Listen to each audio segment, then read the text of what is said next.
Welcome to our channel, Reading Stories in English. Are you learning English? Great. Let's learn English with this very interesting story. Today, we're going to practice reading and listening English. Are you ready? Let's begin.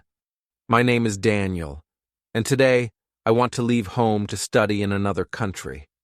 My plan is simple. Go to Canada, learn English, study hard, and improve my future. Marco and I choose the school, check the prices, save money, and buy 2 tickets. But now my parents sit at the table and say, "The world is dangerous for me." My mother looks worried and says, "There are problems in other countries, and you are very young." I listen quietly because I want to respect them, but my dream is important to me. I answer, "I understand your fear, but I want this chance to grow and learn." My father sighs and says, "You already have a good life here with family and support." I know he wants the best for me, but I also want a new opportunity now. My phone vibrates on the table, and I see a message coming from Marco immediately. He writes, "Bro, my parents say, yes, we can go to Canada together now." I do not answer his message because my parents are still unsure about my decision. My mother asks softly, "Is it Marco? Is he excited about the trip you two planned?" I nod and say, "Yes, he is ready, and he believes this plan can help us." My father looks at us and says, "Dreams are good, but real life can be difficult sometimes." His words stay in my mind because I know he is worried about my safety. I think quietly about my future and wonder what will happen if I stay here. Marco calls me, but I do not answer because my father suddenly opens his bedroom door. He says, "Daniel, come inside. I want to talk with you alone for a moment." I stand up from the table and walk toward his room without saying anything else. I stop at the door and wait, because I do not know his decision yet. Today. What do you think my father wants to tell me now? My father sits on the edge of his bed and points to the chair beside him. He says, "Daniel, close the door, please. I want to speak clearly with you now." I sit down and wait quietly because I do not know his next words today. He looks at the floor for a moment and then begins speaking in a calm voice. "I know you want to travel. I know this trip is important for your future." He continues, "But I worry because the world is changing, and many things are uncertain." I listen carefully and try to understand his point, even if I want to leave. He asks, "Why do you want to study in Canada and not here in our country?" I answer, "Because I want a new experience, a new challenge, and a new opportunity." He nods slowly and says, "I understand. Still, travel can be complicated, especially for young students." He asks, "Do you have a clear plan, Daniel? Or is this only excitement with Marco?" I say, "Yes, I have a plan. School, study schedule, work options, and housing with students." He listens to every word carefully and then asks another question about my long-term goals. I explain, "I want to improve my English, study technology, and return with better skills." My father stays silent for a moment, thinking about everything I just explained to him. Then he says, "If something happens far away, you must solve it without your family near." I say, "Yes, I understand. I want to learn to be responsible and independent now." He stands up and opens the drawer beside his bed, slowly and without any hurry. Inside the drawer, he takes out a small envelope with my name written on it.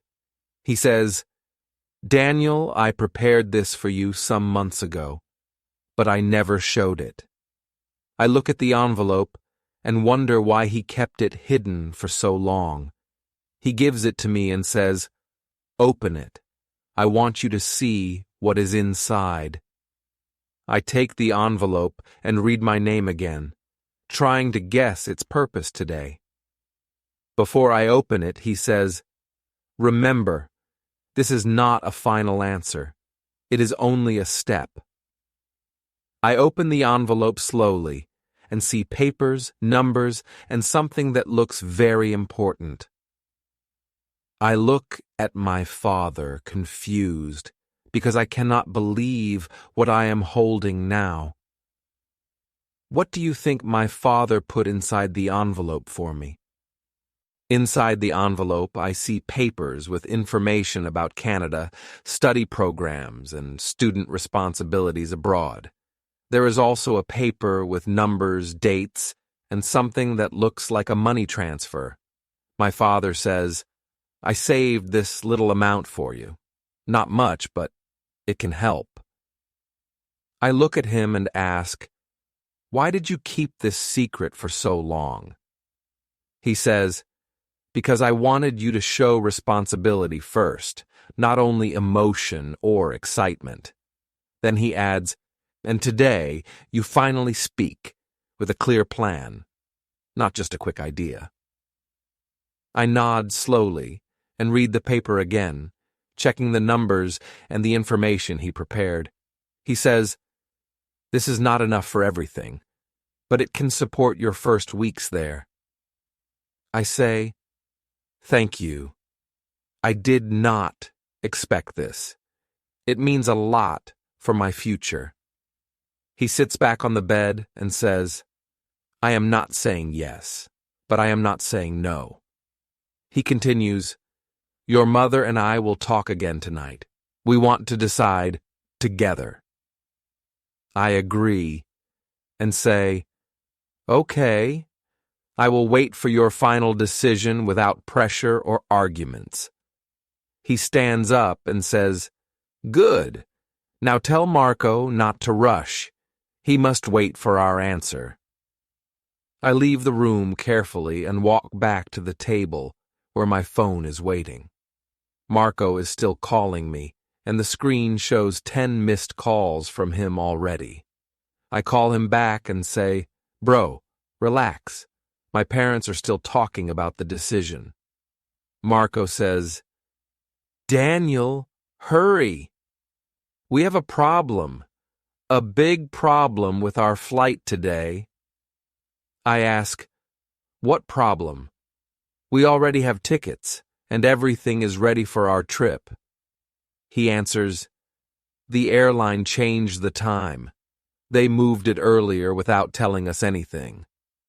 I check the email and see the new time. It leaves in 1 day, not 2 days. I say, "This is bad. My parents have not given me the final answer yet." Marco says, "If we miss this flight, the new ticket will cost more than we can pay." I sit at the table and think about our situation and the little time we have left. Marco asks, "What do we do now? Should we wait? Should we change the plan again?" I say, "I do not know yet. I need to talk with my parents before anything else." Marco says, "Please try soon. I do not want to lose our chance because of this change." I end the call and hear my parents talking in their room with low and serious voices. The new flight time is coming fast, and we cannot stop the change or ask for delay. I check my bag, my papers, and the envelope again, wondering what will happen next. Then my father opens the door and says, "Daniel, come here. We already made a decision." What do you think my parents finally decided for me? My father and mother sit together on the sofa, and they ask me to sit too.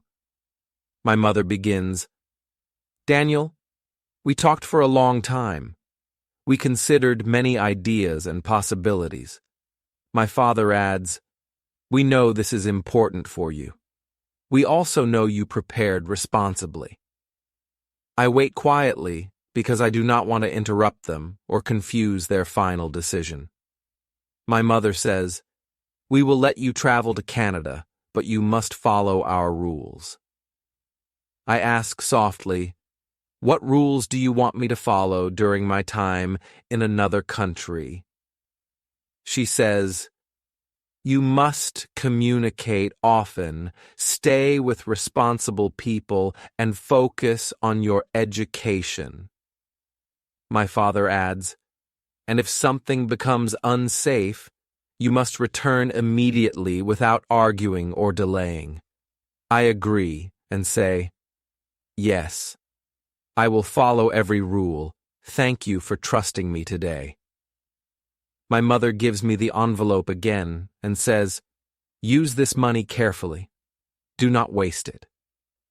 I thank them both and immediately call Marco to tell him the good news about everything. Marco shouts, "Finally, we can go, but we must hurry because the time is very short." I pack my clothes, prepare my documents, and check every paper 2 times before leaving home. My parents come with me to the bus station because we need transportation to the airport. At the station, the worker says, "The bus to the airport is delayed. We are sorry, young man." Marco calls me again and says, "Bro, the delay is bad. We cannot miss the new flight." I tell my parents the situation, and my father says, "We need another plan right now." He calls a family friend who sometimes drives people to the airport for extra money. The friend answers and says, "I can help, but I need 20 minutes to reach your location." We accept the offer because we have no other option with the current airline schedule. While we wait, Marco sends a message saying, "I am already on my way. Please hurry."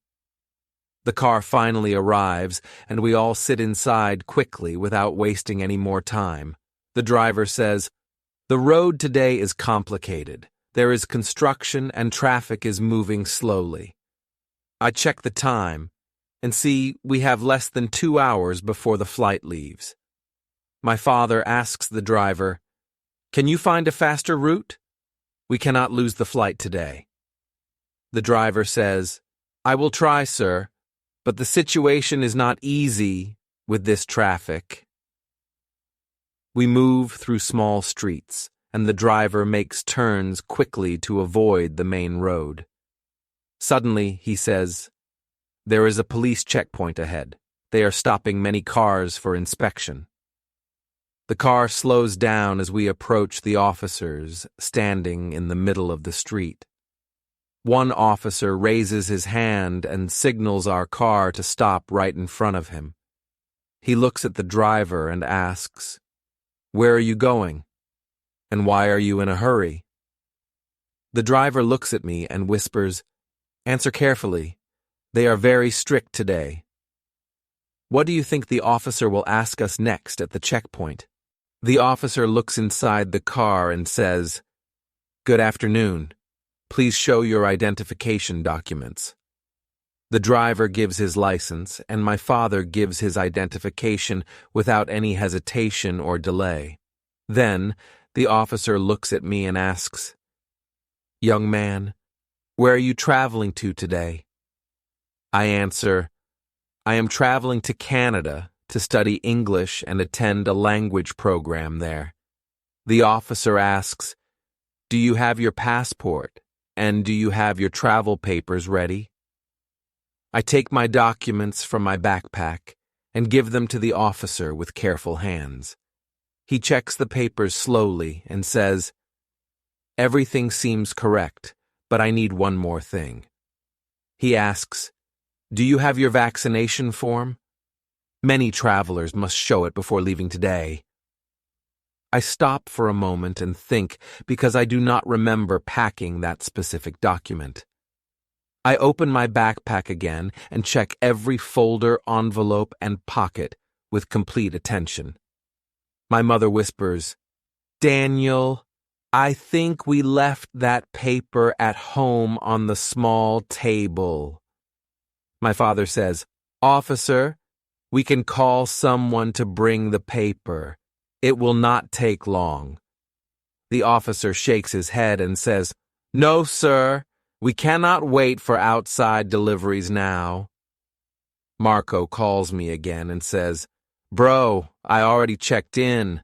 The line is moving quickly today." I tell him the situation, and he says, "Try something. Ask the officer for another solution." I turn to the officer and ask politely, "Is there any other way to check my information?" He says, "If the system finds your file, you can continue. If not, you must return." He takes my passport again and enters the number into his device to search the records. We wait inside the car while cars behind us make noise and ask to pass through quickly. The officer looks at the screen and says, "The system is loading. It may take some minutes." Marco sends another message saying, "I cannot hold the flight line. They are closing boarding soon." The officer looks at me and says, "If this system fails, you will not continue your travel today." I look at my parents, and they wait quietly because they want to respect the officer's process. The screen on the officer's device shows a spinning circle and stays frozen longer than expected. The officer taps the screen and says, "Strange. The connection is not responding. This is unusual." He steps back, tries again, and says, "I will check one last time before making a final decision." He enters my passport number again and waits while the device attempts to load the information. Suddenly, the device shows a red message that says, "File not found. Data unavailable."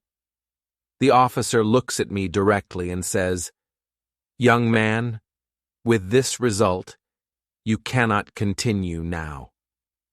What do you think I should do next to save my chance to fly to Canada?" If you want to know what happens next, do not miss the second part. The story continues with new problems, new decisions, and a difficult moment at the airport. Part 2 will show the truth and the next challenge in Daniel's long journey.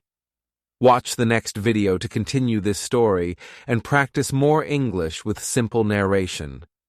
Subscribe and follow the channel so you do not lose the next important episode.